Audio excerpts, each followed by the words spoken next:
Hello and welcome to this Wednesday edition of the World Report. I'm Arjun Samar Mahendran. Let's take a look at what's making headlines around the world. A US military aircraft carrying more than 200 illegal Indian immigrants is expected to land in Amritsar any moment now. The aircraft was originally scheduled to land in the morning, but it seems to have been delayed.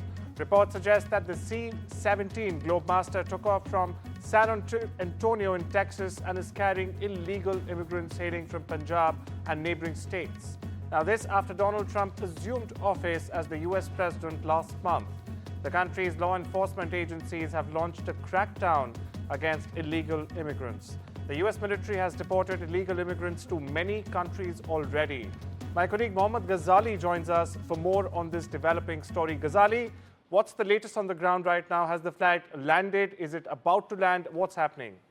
See, we are being told that perhaps the flight has landed just a short while back, and it is having, as we are being told, around 205 people on board, along with some US officials as well. And at the Amritsar International Airport, the Punjab police has done elaborate arrangements for the verification of people, because there are people not just from Punjab, but they're from Haryana, from Gujarat and other states as well.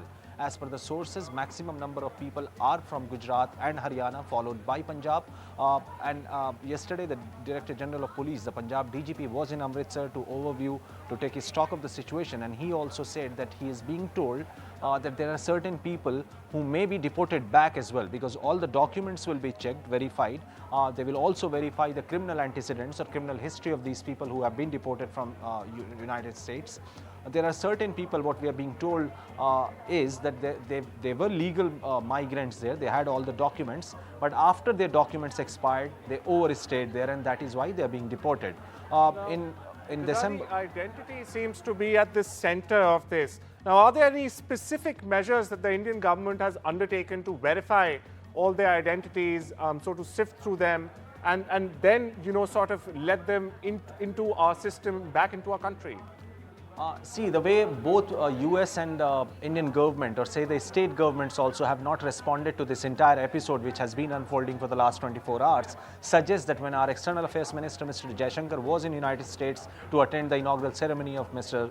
Trump, these issues did come up for discussion when he met the NSA, the Secretary of State of the United States, and he was told that around 18,000 illegal immigrants have been identified. And what we are being told is that the ministry was kept in the loop before deporting these people. Their list was run through the External Affairs Ministry as well. Yet, what we are being told that when these people will land here, or have already landed, there are elaborate arrangements that the criminal history, the past history, their Aadhaar card, all the documents will be verified. A specific counter has been set up by the immigration authorities at the Amritsar International Airport to verify all their background. That's right. We also, all of us saw visuals of these deportees when they were actually onboarding the aircraft. They were chained, So has this sparked any human rights concerns? We also saw earlier deportation flights going to Guantanamo and Colombia, where the immigrants were literally chained up like hardcore criminals. So see, surprising concerns or not? Surprisingly, Indian government has not objected to it, but you remember when it happened with Colombia, the Colombian president took a strong objection to the way Mr. Trump, he accused Mr. Trump of treating illegal immigrants in a way by chaining them and then parading them in front of the camera before they were boarded on the flight. And this is also for the first time that a military aircraft is being used to deport these illegal immigrants back in India. So the clear situation will come up or will emerge only when these people will go through the background verification at the airport, and then we will see, or we are expecting a response from the External Affairs Ministry also once these people actually come out of the airport, because what we are being told that people who are from different other states, be it Gujarat or Haryana, the people from Haryana will be sent by the bus, and people or the deportees from Gujarat will be flown to Gujarat from Amritsar airport itself. And how, Ghazali, my last question to you before we let you go, how does this pattern, recent pattern of more deportations, really affect countries like India and Mexico, for that matter? See, it certainly brings disrepute to the nation that you are sending illegal immigrants, but the larger question, or the question which should be addressed by the governments, both at center and state, is that what kind of action we are being taken against these immigrants, these travel agents who facilitate this. We all know the story of that donkey route, that how people from India and neighboring countries as well try to get into Mexico or United States through illegal route by crossing through multiple countries in Middle East and even in Europe. And this has been happening. It is a regular phenomena. It's a very frequent episode which we keep listening to or keep hearing after every few months. Gujarat government, if I remember correctly, last year took a strong action against those illegal travel agents who facilitate this kind of travel for immigrants. But not enough has been done, because it needs a wider crackdown against these illegal agents who facilitate people, lure people of good jobs and all, despite all the advisories from External Affairs Ministry to not fall in trap of these illegal agents. Yet people continue to do so, and this has been happening not just in Punjab, but Punjab, Haryana, Jammu, Kashmir, as well as Gujarat and other states. Well, thank you so much for that, Ghazali. We'll, of course, keep on tracking this very important story. Meanwhile, US President Donald Trump has said he is not ruling out deploying US troops to support the reconstruction of Gaza, and he envisions a quote-unquote long-term US ownership of a redevelopment of the territory. We'll do what is necessary, Trump said about the possibility of deploying troops to fill any security vacuum in the enclave. If it's necessary, we'll do that. These are Trump's words. Now, the comments came after the US president said he wants the US to take ownership of the Gaza Strip and redevelop it after Palestinians are settled elsewhere. As far as Gaza is concerned, we'll do what is necessary. If it's necessary, we'll do that. We're going to take over that piece, we're going to develop it, create thousands and thousands of jobs, and it'll be something that the entire Middle East can be very proud of. Do you have any plans to visit Israel soon? To visit where? Israel. Oh, I love Israel. I will visit there, and I'll visit Gaza, and I'll visit Saudi Arabia, and I'll visit other places all over the Middle East. The Middle East is an incredible place, so vibrant, it's just one of the really beautiful places, and with great people.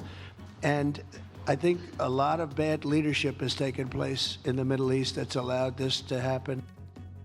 Israeli Prime Minister Benjamin Netanyahu is the first visit of a foreign leader during President Donald Trump's second term, and that comes amid lagging support for Netanyahu in Israel. Now, Netanyahu says of Trump, "You are the greatest friend Israel has ever had in the White House." The Israeli Prime Minister rather opened his comments at a press conference with Trump, saying that Trump's staunch defense of Israel means that his nation's people have enormous respect for him. Listen in. I'm honored that you invited me to be the first foreign leader to visit the White House in your second term. This is a testament to your friendship and support for the Jewish state and the Jewish people. I've said this before, I'll say it again. You are the greatest friend Israel has ever had in the White House.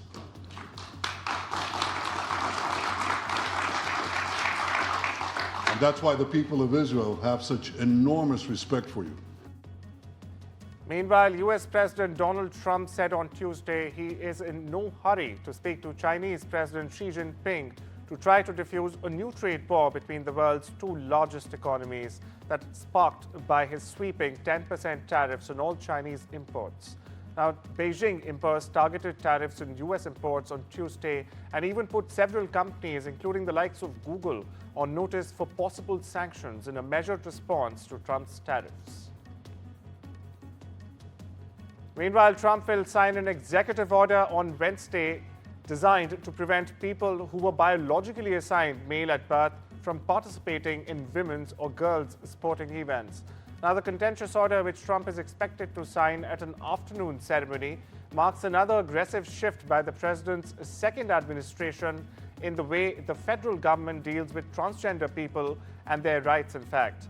The president put out a sweeping order on his first day in office last month that called for the federal government to define sex as only male and female, and for that to be reflected on official documents such as passports and even in policies such as the Federal Prison Assignment Scheme.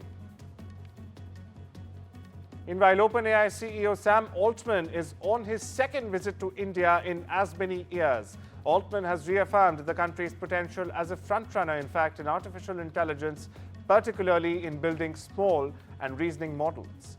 Amid intensifying AI competition from Google's Gemini, DeepSeek, and others, and increasing global scrutiny over AI's impact, Altman's India tour underscores the country's growing significance in the AI ecosystem. Listen in to what he said. India is an incredibly important market for AI in general, for OpenAI in particular. It's our second biggest market, tripled users here in the last year. But mostly seeing what people in India are building with AI at all levels of the stack, chips, models, all of the incredible applications. So I think India should be doing everything. I think India should be one of the leaders of the AI revolution. That it's really quite amazing to see what the country has done and embraced the technology and building, again, the entire stack of things on top of it. One of the most exciting things that's happened to me that I think's happened in the industry since, is we're now in a world where we made incredible progress with distillation. We learned a lot to do small models, and these reasoning models in particular can be, it's not cheap, it's still expensive to train them, but it's doable. And I think that's going to lead to an explosion of really great creativity, and India should be a leader there, of course. Authorities near Washington, D.C. area said they are now focusing on retrieving the jet involved in last week's mid-air collision and hope to recover the helicopter later this week. The remains of all 67 victims of the collision of an American Airlines flight and an Army helicopter have been recovered, authorities said Tuesday. All but one victims have been identified. Meanwhile, the National Transportation Safety Board said it is examining new data that could put the helicopter above its 200-foot flight ceiling. The airport's air traffic control screen, relying on radar sensors and other data, had the helicopter, in fact, at 300 feet, the agency said.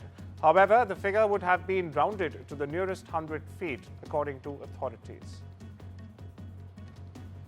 According to a prelim investigation report released by Kazakhstan's Ministry of Transportation, the deadly Azerbaijani passenger plane crash at the Aktau airport in Kazakhstan last December was caused by external impacts rather than a bird strike or gas cylinder explosion. Azerbaijan's Ministry of Digital Development and Transportation has said this in a statement released Tuesday. Now, the ministry said the aircraft's fuselage had been punctured by foreign objects which did not in fact belong to the aircraft and were discovered in the wreckage. The exact origin would be determined through further expert examinations, they've said. No evidence, however, of bird strike or cylinder explosion has been found as of now. Swedish police say around 10 people have been killed in a shooting at an education center in central Sweden, including the suspected gunman. Prime Minister Ulf Kristersson described Tuesday's attack at the Riksbanksa school in Åbro, 200 kilometers west of the capital, Stockholm, as the worst mass shooting in the country's history.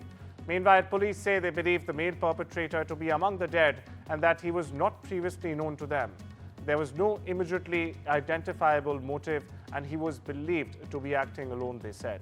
Listen in. Lägesdragning med polisen, och de har också lämnat information till allmänheten vid flera pressträffar under dagen. Polisen har alltså gjort en omfattande insats idag sedan larmet kom in vid 12:30-tiden. Vi vet nu att ett 10-tal personer har omkommit och utöver det så är många personer skadade. Polisen och sjukvården arbetar nu med att identifiera omkomna och underrätta anhöriga. Den person som polisen i nuläget bedömer är den primära gärningsmannen hör till de avlidna.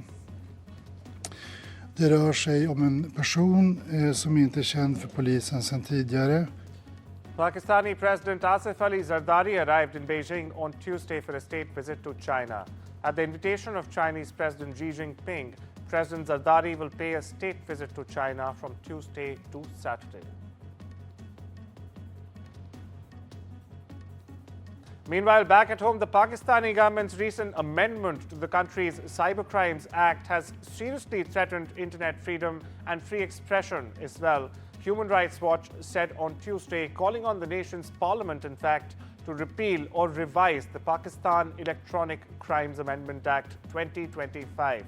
Now, the new law enacted on the 29th of January, in fact, includes provisions making the dissemination of fake or false information a criminal offense punishable by up to 3 years in prison, without clearly even defining what fake or false news actually means. Now, stakeholders like the journalists, unions, and digital rights experts say they were excluded even from consultations on the bill, which prevented genuine public scrutiny of the new law altogether.